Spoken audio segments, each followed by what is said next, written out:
Masih ingat kan istrinya Fir'aun? Ya, la'anahullah, Fir'aun dilaknat oleh Allah, tapi istrinya kan dirahmati oleh Allah. Asiyah itu kan?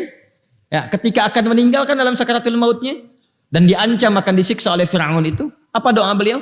Rabbi benili, indaka baitan fil jannah wa najjini min fir'auna wa amali. Ya Allah, ya mohon tampakkan kepadaku tempat pulangku di surga dan selamatkan aku dari siksaan Firaun ini, untuk memberi contoh kepada insan beriman, ya, supaya kuat dalam iman itu, supaya tidak takut mempertahankan iman itu. Maka apa yang terjadi? Yang menarik adalah Allah tampakkan dulu tempat pulangnya, surganya itu, istananya di surga. Maka beliau senyum karena ada konfirmasi hasil dari amal solehnya. Ketika itu senyum, Firaun dislike. Ya kan bahasa sekarang kan, ya, ada like, share, and comment. Ada yang dislike. Kalau sudah dislike, komennya nggak bagus kan, ya kan? Makanya baca sejarah itu, baca sejarah, banyak nanti kisah-kisah disampaikan. Firaun dislike, maka dia komen yang jelek tuh. Ini perempuan katanya nggak dianggap istrinya lagi. Ini perempuan katanya, ya, perempuan mau disiksa kok senyum. Firaun nggak bisa melihat karena kan nggak ada iman dalam dirinya. Ya, ahli iman itu bisa merasakan kemuliaan itu. Makanya kalau Anda melihat orang baik di sakaratul maut, kemudian dia misalnya akan meninggal, ya dia senyum, dia baik, kan ada getaran pada jiwa kita ya. Nah, orang belum beriman tuh nggak bisa lihat itu. Jangankan yang sekarang, coba Anda buka lihat YouTube misalnya orang-orang baik ketika sedang sholat jatuh gitu kan. Ya, bukan yang skenario-skenario ya. Dan sekarang banyak yang skenario-skenario itu untuk tunjukkan cerita. Ini kisah yang benar-benar terjadi. Sedang pengajian bertanya, apakah kalau meninggal berjumpa dengan Rasulullah? Dijawab mungkin, insya Allah, langsung meninggal. Ya kan? Ada yang ketika sholat, ada yang ketika baca Quran. Kita menyaksikan itu saja, ada getaran di jiwa. Itu konfirmasi iman. Nah, ini ditampakkan langsung. Maka kata Firaun waktu itu, ya, dan dicatat dalam sejarah, ini perempuan mau disiksa kok ketawa, katanya senyum. Maka tersenyum dan wafat sebelum disiksa. Wafat. Jadi kalau sudah meninggal kan nggak merasakan apapun. Ya kan? Sudah selesai, jasadnya dimuliakan oleh Allah Subhanahu wa taala dalam kondisi ditampilkan nilai-nilai kemuliaannya. Nah, yang mau saya katakan, pahala itu akhirat.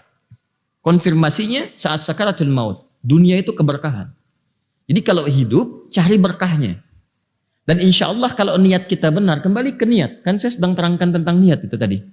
Kalau niat kita benar sejak berangkat dari rumah untuk mendapatkan ridha Allah. Belajar itu bertakarub kepada Allah. Tujuannya dua. Satu, menguatkan iman.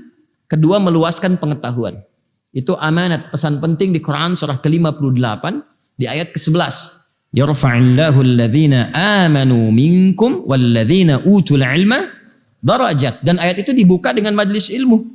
Ya ayyuhalladzina amanu idza qila lakum tafassahu fil majalis. Jadi ketika datang ke majlis itu niatnya dua, niatkan. Satu, supaya mendekatkan diri kepada Allah, takarrub, meningkatkan iman. Makanya antara pulang dengan datang itu beda. Datang kita berusaha mendekat dan suasana hati kita akan lain.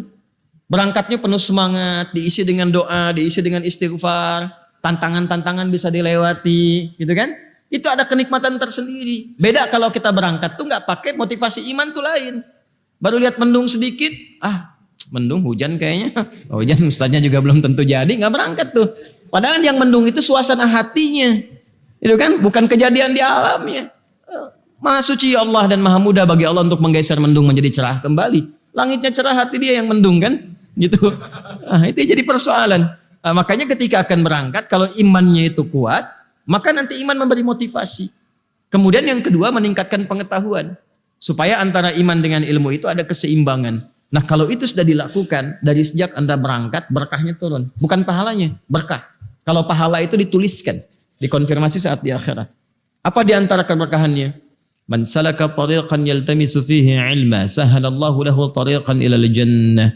Wa innal malaikata la tada'u ajnihataha ridan li talibil ilmi.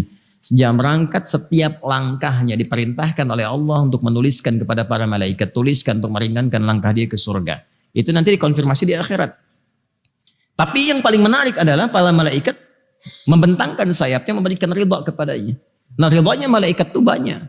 Mengaminkan doa, beristighfar, memohonkan ampunan kepada Allah ya untuk orang-orang yang berangkat. Itu jadi mahal. Nah, itu yang menjadikan kita terjaga dari keburukan. Makanya orang kalau rajin datang aja ke majelis ilmu, rajin datang aja. Rajin datang. Walaupun mungkin belajarnya ya sekian persen. Tapi demi Allah saya katakan, kalau niatnya benar akan terjadi perubahan dalam hidupnya. Karena ada berkah tadi. Ya, berkah tadi. Dan kalau dia terikat nanti dengan gurunya dalam kebaikan, ada doa yang mengalir dan sebagainya, nanti ada keberkahan bertambah lagi.